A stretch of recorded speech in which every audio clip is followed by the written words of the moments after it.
आप सबको जय मसीह की अज़ीज़ों। मेरे आज के इस नए वीडियो में मैं एक बार फिर आप सबका स्वागत करती हूँ। अज़ीज़ों, इससे पहले कि आज हम वचन से बात करें, मैं आपसे कुछ बात करना चाहती हूँ कि अज़ीज़ों, जब मैं वीडियो बनाती हूँ या जितने वीडियो मैंने पहले बनाए हैं और हर एक वीडियो में मैंने परमेश्वर के वचन से आप लोगों से बात करी है। कई बार ऐसा होता है कि जो भी बातें मैं आपके साथ करती हूँ, हो सकता है कि उन बातों से आप सहमत ना हो या मेरी कही हुई कोई भी बात जो है, हो सकता है उसमें आप लोगों को पसंद ना आई हो। और ये भी हो सकता है कि कहीं ना कहीं मैंने मेरी बातों से आपका कोई ना कोई कभी ना कभी दिल दुखा दिया हो कि आप सोचते होंगे कि नहीं, इसका मतलब ये नहीं, इसका मतलब तो वो है। अजीज़ों, मैं आपको बता दूं कि मैं जो हूँ आपकी तरह ही एक मिट्टी की बनी हुई इंसान हूँ और कोई ना कोई गलती, कोई ना कोई कमी मुझसे हो ही जाती है। तो इसलिए अजीज़ों, ज़रूरी नहीं है कि जो बातें मैं आपको बता रही हूँ सिर्फ वही सही है। अजीज़ों, हर एक वचन जो भी परमेश्वर बात देता है हमें, तो हर एक व्यक्ति को जब वो देता है तो उसी एक वचन में से अलग अलग तरीके की बहुत सी बातें होती हैं। जो कभी किसी एक मनुष्य को वो दूसरी तरीके से बात करता है तो दूसरे मनुष्य से वो दूसरे तरीके से बात करता है। तो अजीज़ों, यदि मेरी वजह से आप में से किसी का भी दिल दुखा हो, मेरी इन बातें जो मैं आपसे करती हूँ वचन से, उनकी वजह से, मेरे शब्दों से कहीं ना कहीं आपको कभी भी कोई भी ऐसी प्रॉब्लम हुई हो, तो उन सारी बातों के लिए मुझे माफ़ करें। और आने वाले समय के लिए भी जब भी मैं वीडियो बनाती हूँ, मेरी कोई बात अगर आपको पसंद नहीं आती तो वो आप मुझे कमेंट बॉक्स में बोल सकते हैं या बता सकते हैं, ताकि मैं आगे से उन बातों का ध्यान रखूं। अजीज़ों, आज हम बात करेंगे लूका की किताब, पवित्र बाइबल में से लूका की किताब, उसका 41 बाब और दूसरा बाब उसके 41 आयत से लेके 52 आयत तक। हो सकता है मेरा वीडियो आज पूरा ना हो पाए, और यदि ये वीडियो पूरा ना हो पाया तो मैं यही बात अगले वीडियो में जारी रखूँगी। अजीज़ों, यहाँ हमने देखा है कि जब हमारे जो पूर्वज जो होते हैं, जो हमारे माता पिता, हमारे जो बड़े जो होते हैं, वो रीति रिवाज पूरा करते हैं। हमारे बड़े हमको बहुत सी बातें सिखाते हैं और हम उन रीति रिवाजों को अपने जीवन में बड़ी ईमानदारी के साथ और वफादारी के साथ पूरा करते हैं। हम कहते हैं कि हमारे बड़े ये करते आए हैं तो हमें भी ये पूरा करना चाहिए, और हम उसको पूरा करते हैं। और लेकिन कई बार क्या होता है कि परमेश्वर हमसे चाहता है कि जब हम रीति रिवाज पूरा करते हैं, रीति रिवाज को अपनाते हैं, तो उन रीति रिवाजों के पूरा करने के बीच में हम अपने परमेश्वर को ना बुला दें। यह हमारा जो चुना जाना है, परमेश्वर ने जो हमें चुना है, हमारा चुने जाने का मतलब है परमेश्वर की महिमा करना, प्रभु यीशु मसीह के नाम को ज़्यादा से ज़्यादा रोशन करना, और हम अपने मार्ग से भटक ना जाएं। परमेश्वर चाहता है कि हमारे जीवन में हर एक जो चीज़ है वो सेकंड होए और पहले नंबर पर परमेश्वर प्रभु यीशु मसीह के हम कामों को पूरा करें। और यहाँ हम देखेंगे कि मरियम और यूसुफ के बारे में, कि मरियम और यूसुफ जो थे वो भी जो है फसह के पर्व को मनाया करते थे यरूशलेम में जाके। हर वर्ष, प्रति वर्ष वो दोनों जाया करते थे। अब यहाँ एक और बात हम देखेंगे कि मरियम के बारे में, कि जब मरियम जो थी, जब मरियम को फरिश्ते ने यीशु के बारे में बताया कि तू गर्भवती होगी और तू एक बेटे को जन्म देगी, तुझे एक पुत्र होगा, तो उसका नाम यीशु रखना, ये सब उसके साथ हुआ। लेकिन ये सारी बातें जो है मरियम ने स्वीकार करी, अपने आप को परमेश्वर को सौंप दिया, परमेश्वर को ग्रहण करा और पुत्र को जन्म दिया। लेकिन जब उसने पुत्र को जन्म दिया तो फिर वो पुत्र को इतना ज़्यादा उसने अपना लिया, पुत्र से इतना ज़्यादा प्रेम किया कि वो परमेश्वर के मकसद को कहीं ना कहीं थोड़े समय के लिए भुला बैठे। यहाँ हम देखेंगे कि लूका की किताब में उसका दूसरा बाब, उसका 19 आयत में हम देखेंगे कि जब फरिश्ते जो गरड़िए जब उसके पास आए और गरड़ियों ने आके उसको बताया कि मरियम के गोद में जब उसने यीशु को देखा और उसने बताया कि हमें फरिश्तों ने बताया था कि तुम जाओ और तुम्हें एक बालक मिलेगा जो चरनी में होगा और कपड़े में लिपटा हुआ मिलेगा। और हम जब गरड़िए आए उन्होंने उसको बिल्कुल वैसे ही पाया। और ये सारी बातें से वो सब बड़े आश्चर्यचकित हुए और उन्होंने वो सारी बातें यहाँ लिखा हुआ है उन लोगों के ऊपर प्रकट करी। 17 आयत में लिखेंगे 2:17 में, उन्हें देखकर उन्होंने वह बात जो इस बालक के विषय में उनसे कही गई थी प्रकट करी, यानी कि उन्हें बताई। और सब सुनने वालों ने उन बातों से जो गरड़ियों ने उससे कही आश्चर्य किया। और सब के सब जो थे हैरान हो गए थे कि किस तरीके से परमेश्वर ने गरड़ियों से बातें करी, उनको यीशु को देखने के लिए भेजा। लेकिन यहाँ हम देखेंगे 19वें आयत में लिखा है, परंतु मरियम ने सब बातें अपने मन में रखकर सोचती रही। मरियम जो थी उसने कुछ भी नहीं बताया कि हाँ यीशु का जन्म किस तरीके से आश्चर्यजनक रूप से हुआ है। और यही कारण था कि जब लोग आश्चर्य कर रहे थे तब मरियम ने उस आश्चर्य को और भी ज़्यादा बढ़ावा नहीं दिया। उसने उन्हें कुछ भी नहीं बताया, कोई भी महिमा वाली बातें उसने उनसे नहीं करी, बल्कि सारी बातें उसने अपने मन में रख ली। उसने कुछ भी नहीं बताया। और आगे जब हम यहाँ देखेंगे 41 आयत से लेके 51 आयत तक में देखेंगे, लास्ट की 51 आयत में लिखा हुआ है कि तब वह उनके साथ गया और नासरत में आया और उनके वश में रहा।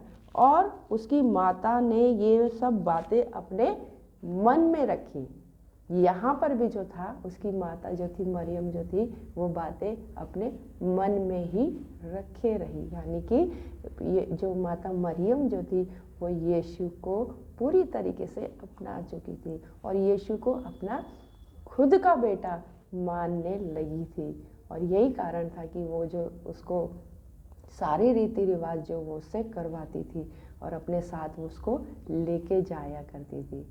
यहाँ लिखा हुआ है पहले में जब हम देखेंगे कि जब यीशु 12 वर्ष का हुआ तो वे पर्व की रीति के अनुसार यरूशलेम को गए और वो उसको ले जाया करती थी। और इस वर्ष भी वो उसको लेके गई पर्व की रीति को पूरा करने के लिए। लेकिन यीशु मसीह का मकसद ये नहीं था। यीशु मसीह का मकसद क्या था?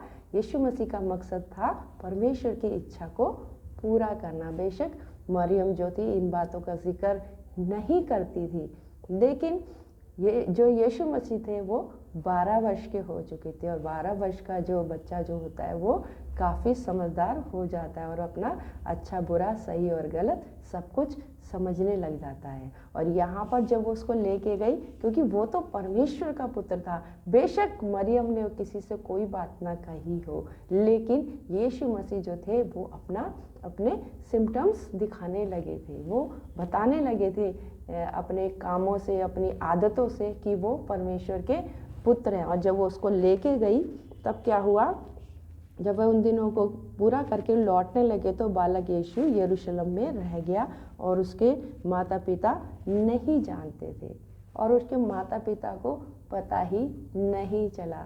वो संसार में रीति रिवाजों में इतना खो गए थे कि उन्हें यीशु मसीह उनके साथ नहीं है ये उन्हें पता ही नहीं चला। अजीजों, आज हमसे परमेश्वर यही कहता है, यही बात करता है कि हम संसार के सारे कामों में इतने ज़्यादा ना उलझ जाए या हमारे बड़ों के ठहराए हुए रीति रिवाजों में इस कदर ना खो जाएं कि हम यीशु मसीह को ही पीछे कर दें या यीशु मसीह हमें छोड़ के हमसे दूर हो जाए या हम यीशु मसीह से दूर हो जाए। जैसे कि यहाँ पर ये जो मरियम और यूसुफ थे उनसे यीशु मसीह जो है वही रह गए थे यरूशलेम में और माता मरियम को पता ही नहीं चला, क्योंकि उनका सारा ध्यान कहाँ था? सारा ध्यान उनका था पर्व की रीति को पूरा करना। और जब हम यहाँ देखेंगे और वे ये समझकर कि अन्य यात्रियों के साथ होगा एक दिन का पड़ाव निकल गए। क्या हुआ? समझकर, अपनी खुद की बुद्धि से वो समझने लगे। क्यों? क्योंकि यीशु उनसे दूर हो गया था। जब यीशु मसीह हमसे दूर हो जाता है तो हम क्या करते हैं? हम अपनी खुद की बुद्धि इस्तेमाल करने लग जाते हैं। लेकिन अजीजों, हमारी खुद की बुद्धि जो है ये हमारे लिए काफ़ी नहीं है। हमें यीशु मसीह तक परमेश्वर के मार्गों पर चलने के लिए क्या होता है? हमें परमेश्वर के मार्ग पर चलने के लिए परमेश्वर से ही बुद्धि की सहायता की ज़रूरत होती है। लेकिन यहाँ पर क्या हुआ? यीशु मसीह उनसे दूर हो चुके थे और क्या हुआ? या ये इसको ये कह सकते हैं, यीशु मसीह तो अपने काम करते, अपने मार्ग पर थे, लेकिन मरियम और यूसुफ उससे दूर हो गए थे, संसार में खोकर, अपने कुटुंबियों में खोकर। और फिर क्या हुआ? उसे अपने कुटुंबियों और जान पहचान वालों में ढूंढने लगे। कहाँ ढूंढने लगे? कुटुंबियों और जान पहचान वालों में। अजीजों, हम लोग क्या करते हैं? संसार के लोग और खासकर जो हम लोग जो चुने हुए जो लोग होते हैं, परमेश्वर चाहता है कि हम अपना सारा ध्यान कहाँ लगाएं? परमेश्वर पर लगाएं। जब हम परमेश्वर को ग्रहण करते हैं, जब हम परमेश्वर को अपने आप को सौंप देते हैं, तो हमारा पहला काम क्या है? परमेश्वर के लक्ष्य के ऊपर सावधानी के साथ चलते चले जाना। और जहाँ भी हम चूक करते हैं या संसार की तरफ ध्यान देते हैं, संसार के कामों में, संसार की बातों में जब हम खो जाते हैं, तो क्या होता है? हम परमेश्वर जो है हमसे दूर हो जाता है। और जब परमेश्वर हमसे दूर हो जाता है तो फिर हम कहाँ ढूंढते हैं? उसे लोगों के बीच में ढूंढते हैं। हम लोगों से उम्मीद करने लग जाते हैं। लोगों से हमारी जो है जो हमारी जो उम्मीद जो है वो बढ़ती है लोगों के पास, कि कोई हमारी सहायता करे या हमें जो है उनसे शांति और तसल्ली मिले, और हम लोगों में ढूंढने लग जाते हैं। लेकिन अजीजों, जो असली जो प्यार और देखभाल और जो चिंता करने वाला कौन है? परमेश्वर है, यीशु मसीह है। वो हमें संसार में नहीं मिल सकता। हम संसार को दे तो सकते हैं। कब दे सकते हैं? जब हम यीशु मसीह के करीब हो, तब यीशु मसीह जो है हमें अपनी आत्मा से, अपनी सामर्थ्य से, अपनी बुद्धि से भरता है। और भरने के बाद, उसके प्रेम से भरने के बाद हम लोगों की सहायता कर सकते हैं। हम लोगों को शांति, चैन, आराम और प्रेम दे सकते हैं, देखभाल दे सकते हैं। लेकिन यदि हम यीशु मसीह से दूर हो जाते हैं, संसार में अपना ध्यान लगाते हैं, तब क्या होता है? तब हम खुद ही दूसरों से मांगने लग जाते हैं, खुद ही दूसरों में ढूंढने लग जाते हैं, और हम एक स्पेशल इंसान से साधारण इंसान हो जाते हैं और हमें पता भी नहीं चलता। ऐसा क्यों होता है अजीजों? क्योंकि हमने अपना जो लक्ष्य था वो हमने खो दिया। किस लिए खो दिया? हम संसार के रिवाजों में, संसार के रिश्तों में इस कदर खो जाते हैं कि हमें पता भी नहीं चलता कि हम कब यीशु मसीह से दूर हो गए। और यहाँ पर मरियम और यूसुफ जो थे, उनके साथ भी यही हुआ, और वो लोग उसको कुटुंबियों और लोगों के बीच में ढूंढने लगे, और ढूंढते ढूंढते पहचान वालों में ढूंढने लगे, पर जब नहीं मिला तो ढूंढते ढूंढते यरूशलेम को लौट गए। और फिर क्या हुआ?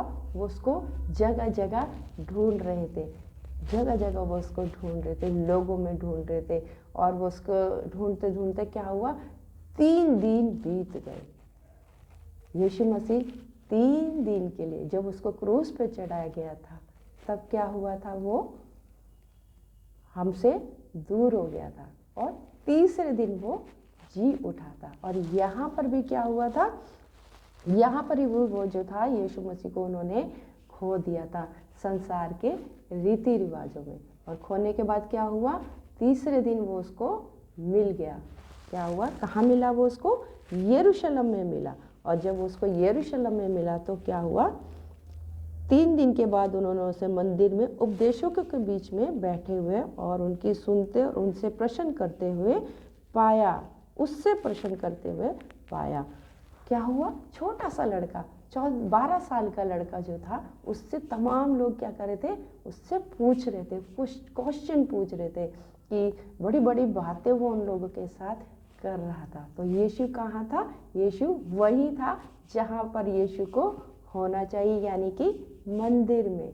तो अजीजों, आज परमेश्वर हमें ये सिखाता है कि हमें, जब हम संसार में, परमेश्वर हमें चुन लेता है, चुन लिए जाते हैं हम लोग, तब क्या होता है कि हमें अपने चुने जाने के ऊपर ध्यान से अपने मन को लगा के रखना है और अपने लक्ष्य को कभी भी नहीं भूलना। और जो भी यीशु मसीह, जो परमेश्वर जो है हमारे जीवन में काम करते हैं, हमारे जीवन में चमत्कार करते हैं, हमसे बातें करते हैं, वो बातें हमने अपने तक नहीं रखनी, बल्कि वो बातें हमें तमाम लोगों तक पहुंचानी है, ताकि क्या है, हर एक जो है परमेश्वर के आश्चर्य कर्म को देख सके और परमेश्वर को पहचान सके और परमेश्वर को अपने आप को सौंप सके। हमें संसार के रीति रिवाजों में खो के परमेश्वर से दूर नहीं होना है और हमेशा अपने आप को जांचते और परखते रहना है कि हम परमेश्वर के करीब है कि नहीं है। कहीं ऐसा तो नहीं हमारी किसी बातों से या हमारी किसी व्यवहार से कोई जो है हमसे और परमेश्वर से दूर हो गया है। अजीजों, आइए हम प्रार्थना करें। धन्यवाद करते यीशु मसीह जी, तूने अब तक संभाला है पिता परमेश्वर। सारी आशीषों, सारी बरकतों के लिए तेरा धन्यवाद करती हूँ प्रभु। सुंदर समय के लिए तेरा धन्यवाद करती हूँ जो तूने मुझे दिया है पिता परमेश्वर जी, कि मैं तेरे वचन को बांट सकूँ। खुदा तेरे हाथ में हर एक को सौंपती पिता परमेश्वर। जितने पिता परमेश्वर मेरे साथ प्रार्थना में है और वीडियो में शामिल हैं, खुदा हर एक को तू संभाल लेना, हर एक के तू साथ होना पिता परमेश्वर जी। मैं दुआ मांगती हूँ पिता परमेश्वर जी, जितनों को तूने चुना है पिता परमेश्वर, वो अपने मार्ग से भटकने ना पाए। खुदा उनकी नजरें सदा तुझ पर लगी रहे पिता परमेश्वर, ताकि संसार की चकाचौंध या संसार की चमक दमक पिता परमेश्वर, संसार के रीति रिवाज परमेश्वर, उनको तुझसे दूर ना करने पाए खुदा। और यदि कोई तुझसे दूर हो भी गया हो और अपने जीवन में दुखी या परेशान है खुदा पिता परमेश्वर, हर एक को तू संभाल ले पिता परमेश्वर। उनके साथ हो प्रभु जी, फिर से अपनी शांति, अपना चैन और अपने आनंद से उनको भर दे खुदा, जिससे कि पिता परमेश्वर जी एक बार फिर पिता परमेश्वर तुझको पाके, तेरी पवित्र आत्मा को पाके वो तेरे पीछे चलते चले जाएं खुदा और उस लक्ष्य को प्राप्त करें जो तूने उनके लिए रखा है खुदा। तेरे हाथ में हर एक को सौंपती पिता, जिसकी भी कोई घटी या कमी या ज़रूरत है, जिसको तू जानता और देखता है पिता परमेश्वर, हर एक को पिता परमेश्वर अपने भंडार से पिता परमेश्वर भर दे खुदा, जिससे कि पिता परमेश्वर जी वो तेरे नाम की गवाही देने वाले हो सके और पिता परमेश्वर तेरे पीछे सदा चलते चले जाए पिता परमेश्वर। तेरे हाथ में हर एक को सौंपते हुए पवित्र यीशु मसीह के नाम से मांगती हूँ, आमीन। आप सबको जय मसीह की अजीजों। अगले वीडियो में मैं फिर से मिलूंगी और इसी के बारे में मैं आपसे फिर से बात करूंगी।